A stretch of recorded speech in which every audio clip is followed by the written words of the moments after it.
Hello guys and welcome back to UCL Fantasy Podcast. In this episode I have such kind of plan. First of all, I will show you how my team have performed on Matchday 2. Then I will make little preview and share you my impressions for Matchday 3 and of course talking about chip strategy for the upcoming fixture.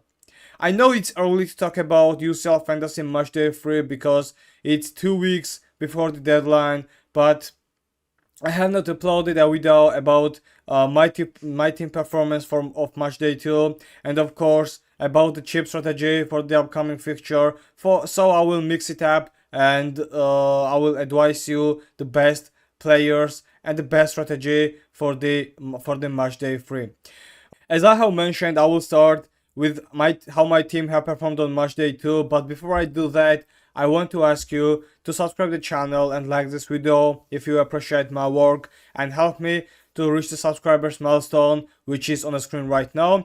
And what's the most important, please join in my private league in UCL Fantasy and let's make little competition between us. For example, at this moment we are 293 and the first 5 players are looking like this: London Bond, Nitra FC, Pookie, Bianconeri 4 and Botafogo UCL. So those guys played very well in UCL Fantasy Match Day 2, and of course we have to make wise decisions to compete with those players.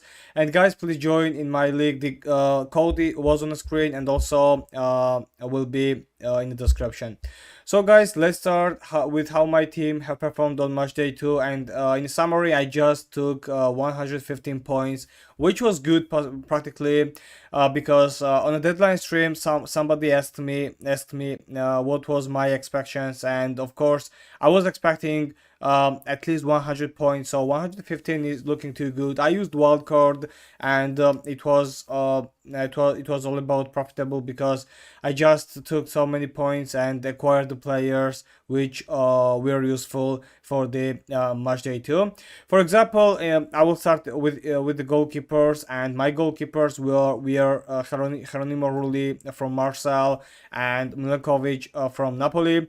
I just bought Milenkovic because of the price, because his price is 4 million and he was playing against Sporting.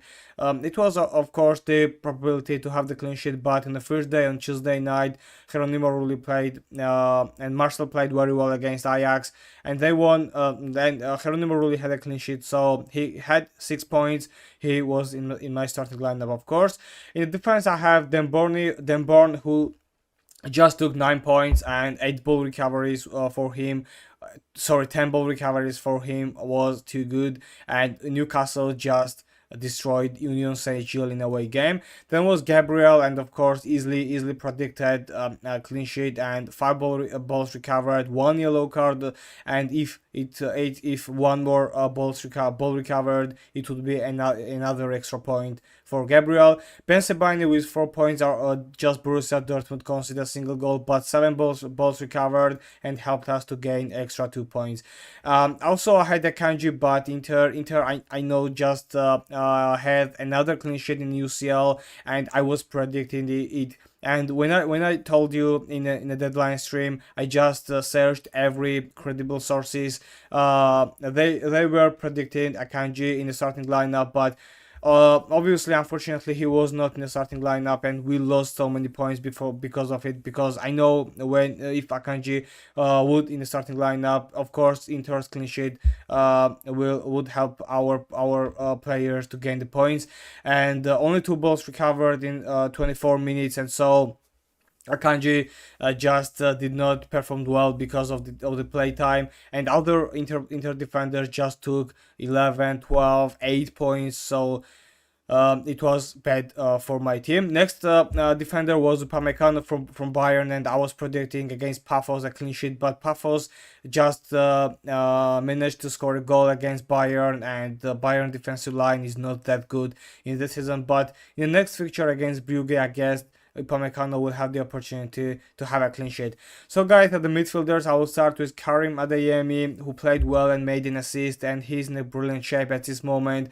2 balls recovered and got 5 points, which is not that bad if we compare the price. Next is Olise, and of course against Paphos, I was predicting his good performance at 2 assists, 1 goal scored and 3 balls recovered. In summary, he took 14 points, and Olise played very well. While Vinny Jr. again failed in my team, just like he did in the first fixture.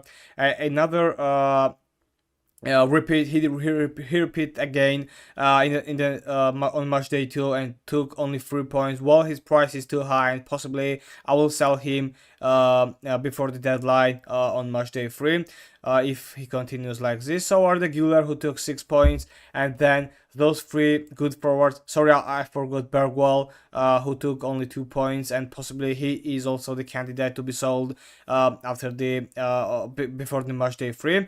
So guys, my 3 forwards were Kylian Mbappe, who had the captain armband, who took 36 points. In summary, took man of the match award, just like Erling Haaland and Harry Kane. Those 2 players took equal 13 points. And in summary, I played very well, I guess, and the wildcard was good because for match day 3, the players and their opponents are looking too good. For example, my players, my goalkeepers are playing against very good teams, but I think that they have the opportunity, one of them at least, to have the clean sheet. In defense, I have Bayern, Upamecano, who are playing against Brugge, Gabriel against Atletico de Madrid, and Arsenal can make clean sheet against every team in this season because their defensive line is too good.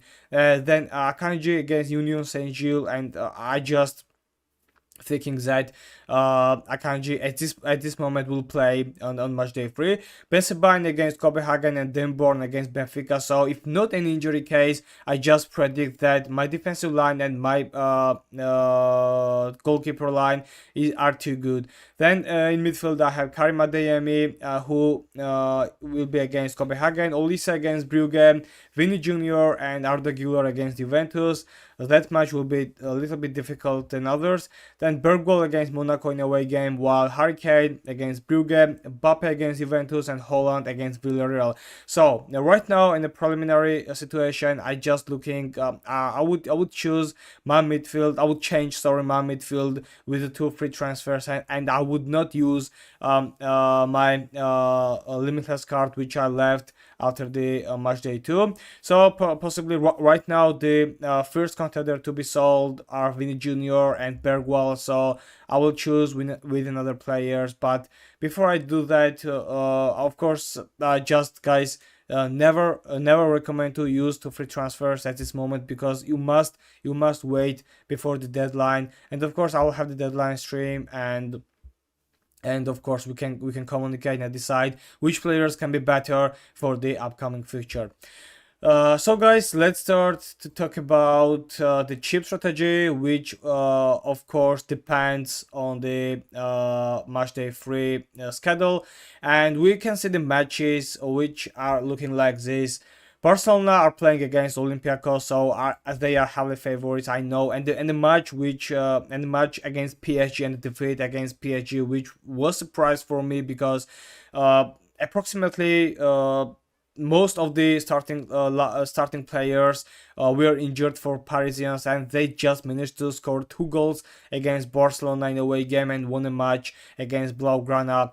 And then I just think that against Olympiacos, Barcelona will be heavily favorites, and I know that Yamal and Rafinha at this moment are injured, but possibly they will be in against Olympiacos and they will be healthy at this moment. So if they are going to start from the starting lineups, and we are lucky, we can see the starting lineups before the deadline. Of course, under every chip strategy, I'll recommend to use Rafinha and Lamine Yamal both at the same time.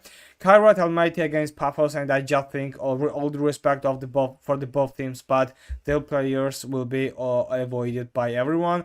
PSV against Napoli, and I'm thinking that it's 50-50, but both teams are going to score at this match. I have predicted at this moment. Copenhagen against Dortmund, and I guess Dortmund will be heavily favorites, and our left will be I will left with the Best Bayern Academy, of course. Union Saint-Gilles against Saint-Gilles against Inter, and this match is also too good for the fantasy players because we can use again Inter Milan defensive players, and I have a hope Akanji is going to start in this match. Even Villarreal against Manchester City, and I know Villarreal is in a good shape at this moment, but City and Erling Haaland are so good, and I just guess that Erling Haaland is going to score against the Yellow Submarine. So having that kind of player against Villarreal will be profitable for us, and City are the favorites, of course.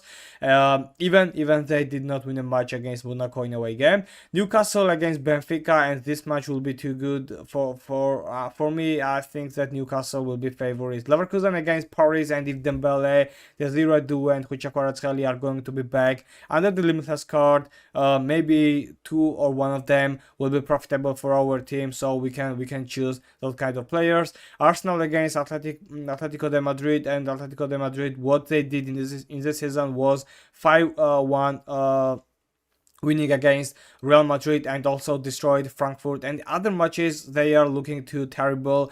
And against Arsenal in a away game, at this moment I just predict that Arsenal has also the ability to have a clean sheet, and I just thinking that Arsenal will win the match against Atletico de Madrid. So on the Wednesday we got that kind of matches: Bilbao against Karabakh, Galatasaray against Bodo Glimt, Bayern against Brugge, and I know that many Bayern players now will be demanded by the managers. Real Madrid against Juventus, the best match, I guess, from Matchday 2 is that historically also, but I think that Real Madrid will be a little bit favorites, even they are playing at home, and Kylian Mbappe is in a great shape, so I'm just thinking Real Madrid are able to beat Juventus at home. And also don't forget, guys, that Juventus has only 2 points. They got 2 draws against Borussia Dortmund and against Villarreal, so let's see what they can do against Real Madrid in a away game. Frankfurt against Liverpool, and after the loss against Galatasaray in a away game, and Liverpool are in terrible shape at this moment, I just thinking that after the national break, it will be a good match for Liverpool, and they will beat Frankfurt in a away game. So if you're going to use wildcard or limitless card, practically Mohamed Salah, Isak, or Ekitike are going to be great assets, or even Frimpong and Van Dijk from defensive line. And also you can use Mamardashvili as the replacement of Alisson, and of course he's going to be differential because he's not picked by many players at this moment. Monaco against Tottenham, and I just thinking there is hard to have the favorite at this moment, but Spurs players will be demanded, of course. Chelsea against Ajax, and Ajax are in a terrible form at this point, and Chelsea will have to win. They won a match against Benfica. It was the crucial 3 points for them, but another match against Ajax will be difficult. And I just think if Palmer is going to be back and João Pedro, it will be good to choose that kind of players for the fantasy. Atalanta against Slavia Prague, our Italian team, will be the favorites, and Sporting against Marseille, I just can't choose between one of them, so those players will not be so demanded at this point. So guys, the matchday 3 is looking too good. Even you can use wildcard or your limitless card if you want to do. And what about my chip strategy, which is interested, I know, because everyone on the line stream just asked me when to use wildcard and limitless card, and now guys, I just used wildcard on Matchday 2, and I was thinking that Limitless card would be the great selection for Matchday 2, but the main reason I just used wildcard and not Limitless was that my team, my previous team on Matchday 1 was not that good for Matchday 3, so I would have to use both chips in a row, limitless and wildcard during during 3 match days, so it would be terrible for my team. So that way I just used wildcard, just complete my team, and those are too good for matchday 3 win. So guys, I just thinking that I made right decision at this point. And if you are interested to use Limitless or wildcard, Matchday 3 is looking too good. But in that case, if Dembele and Kvaratskhelia will be in healthy condition, and also in the first match when Barcelona are playing against Olympiacos, if Lamine Yamal and Rafinha are going to start from the starting lineup, and we will be able to see that, of course, Limitless card or wild card will be great. Time to it will be great time to use one of the chips. So guys, now I left with the Limitless card, and I know that you just asked me when to use Limitless card, and there is the two kind of strategies according to about Limitless card.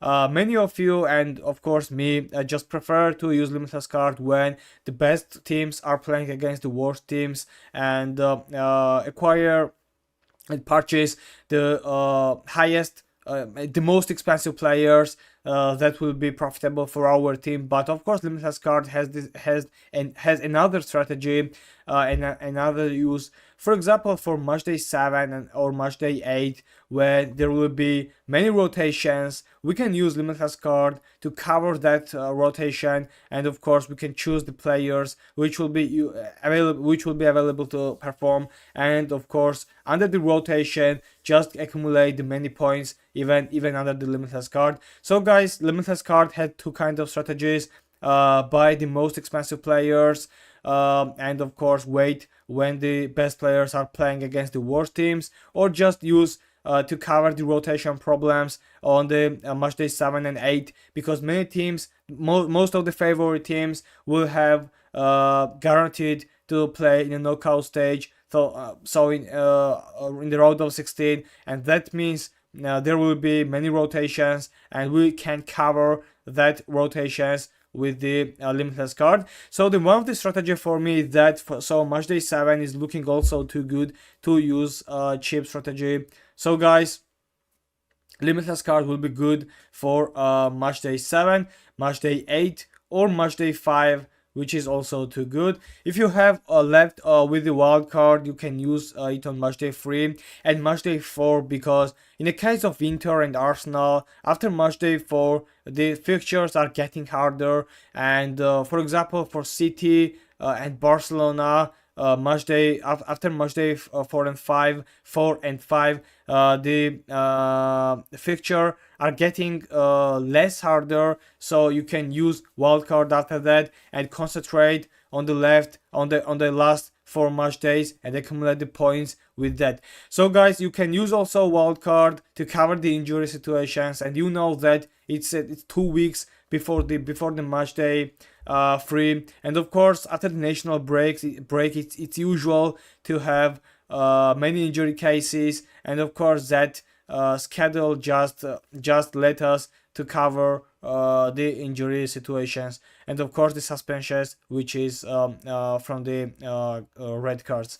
So guys, before the match day 3, I have an announcement that I will have the best team selection, which will be good for even Limitless and wildcard, the best wildcard selection episode, the best Limitless team selection episode, of course, and the deadline stream, which will be all about the live team selection on the 21 of October. And of course, guys, I will tell you about the best differentials, and the one episode will be all about them, because I told you that even Lautaro Martinez, Julian Alvarez for matchday 2 were great differentials, even Bukayo Saka, and 3 of them just got many points. And I had also the players just like Inter Milan defensive players and others, and they played very well. So if you want to see that kind of videos, you can smash the like button, and of course it will be the signal for me, or you can comment down below and tell me if it is good to see that kind of videos, because the differentials are the players which make the difference between our team and the other teams, and they just let us to grab many points than others. So as a differential, my selected differential players for matchday 2 were good. You can see that kind of video. And chip strategy, in the conclusion I just tell you that On match day 2,